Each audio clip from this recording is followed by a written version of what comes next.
Shalom Aleichem Besem Hamasya. Salam damai bagi kita semua di dalam nama Sang Kristus. Hari ini Rabu tanggal 21 Desember 2022, kita memasuki masa Advent minggu keempat. Bersama saya Sulistiawan dari Stasi Santo Yosef, Paroki Santo Stefanus Surabaya, mengajak Bapak Ibu dan saudara-saudari sekalian untuk mendengarkan firman Tuhan serta memohon rahmat kekuatan di dalam menghidupinya. Dalam nama Bapa dan Putra dan Roh Kudus. Amin. Marilah kita berdoa. Allah Bapa kami yang bersemayam di dalam terang yang tak terhampiri, di dalam Engkaulah kami hidup, kami bergerak dan kami ada. Puji syukur dan terima kasih kami haturkan dalam hadirat-Mu ya Bapa semesta alam, karena sampai hari ini kami masih Kau perkenankan untuk hidup, agar kami boleh bertobat dari segala kesalahan dan dosa-dosa kami. Kami mohon kiranya Roh Kudus memberkati kami, supaya dengan hati yang bersih kami layak dan pantas untuk menerima sabda-Mu yang saat ini akan kami dengarkan. Dengan pengantaran Kristus Tuhan kami. Amin. Semoga Tuhan beserta kita sekarang dan selama-lamanya. Inilah Injil Yesus Kristus menurut Lukas. Dimuliakanlah Tuhan. Lukas pasal 1 ayat 39 sampai dengan 45. Sekali peristiwa beberapa waktu kemudian berangkatlah Maria dan langsung berjalan ke pegunungan menuju sebuah kota di Yehuda. Di situ ia masuk ke rumah Zakaria dan memberi salam kepada Elisabet. Dan ketika Elisabet mendengar salam Maria, melonjaklah anak yang di dalam rahimnya. Dan Elisabet pun penuh dengan Roh Kudus, lalu berseru dengan suara nyaring, "Diberkatilah engkau di antara semua perempuan, dan diberkatilah buah rahimmu. Siapakah aku ini sampai ibu Tuhanku datang mengunjungi aku?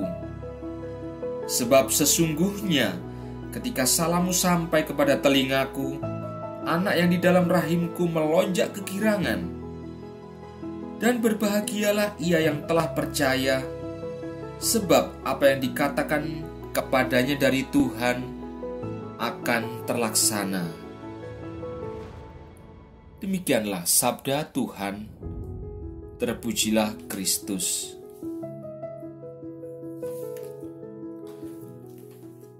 Bapak, Ibu, dan saudara-saudari yang terkasih,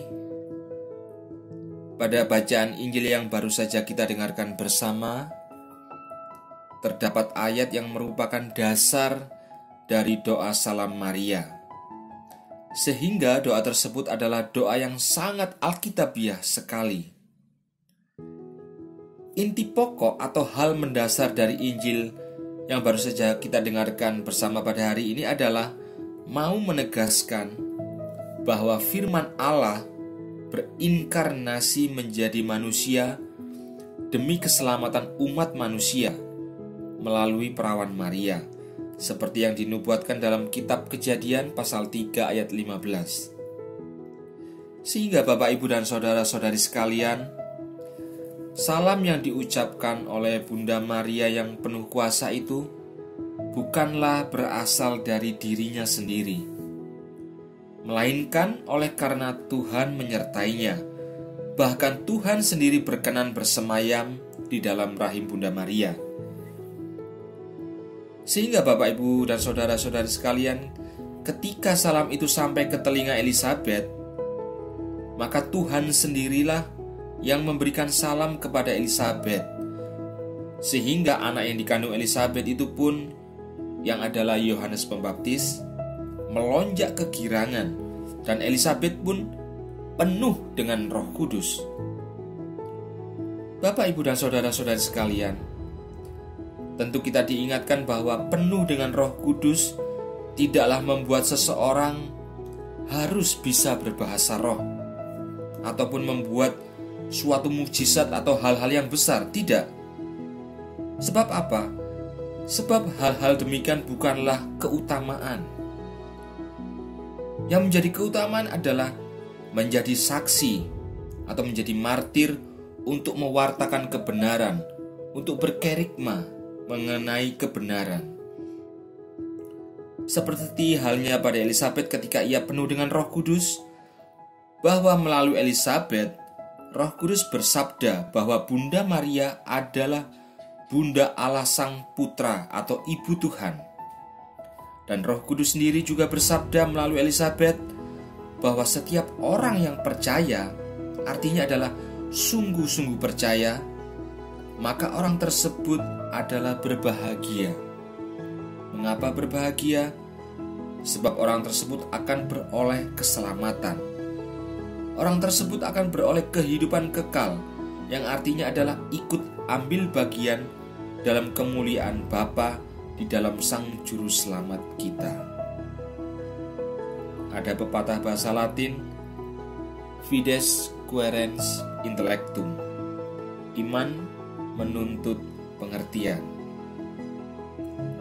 Sehingga Bapak, Ibu, dan saudara-saudara sekalian, saya mengakhiri renungan singkat pada hari ini dengan mengucapkan semoga damai Natal, kelahiran Sang Juru Selamat kita Tuhan Yesus Kristus semakin membawa kita menuju kepada kesempurnaan kekudusan dan semakin bertumbuh dan berkembang menuju kepada kesempurnaan kasih. Amin. Marilah kita berdoa. Terima kasih ya Bapa atas sabda-Mu yang telah kami terima. Kami berdoa kiranya Roh Kudus yang adalah Roh kebenaran senantiasa membawa kami kepada seluruh kebenaran. Kiranya Roh Kudus itu pula senantiasa mengajar dan mengingatkan kami akan teladan hidup Sang Kristus. Dan kiranya rahmat penebusan Kristus selalu menguatkan perjalanan pesiaran kehidupan kami pada hari ini, di dalam sukacita maupun di dalam dukacita. Maka ya Bapa, seluruh doa, permohonan maupun harapan kami haturkan dalam hadirat-Mu hanya di dalam nama Putra-Mu, Juru Selamat dan Pengantara kami, Tuhan Yesus Kristus, yang melaluinya Kau menjadikan segala sesuatu dan menopang segala sesuatu, yang bersama Dikau dalam persatuan Roh Kudus, Tuhan yang memberi kehidupan, Allah yang berkuasa sepanjang segala masa. Amin. Kemuliaan kepada Bapa dan Putra dan Roh Kudus, seperti pada permulaan, sekarang, selalu, dan sepanjang segala abad. Amin. Dalam nama Bapa dan Putra dan Roh Kudus. Amin.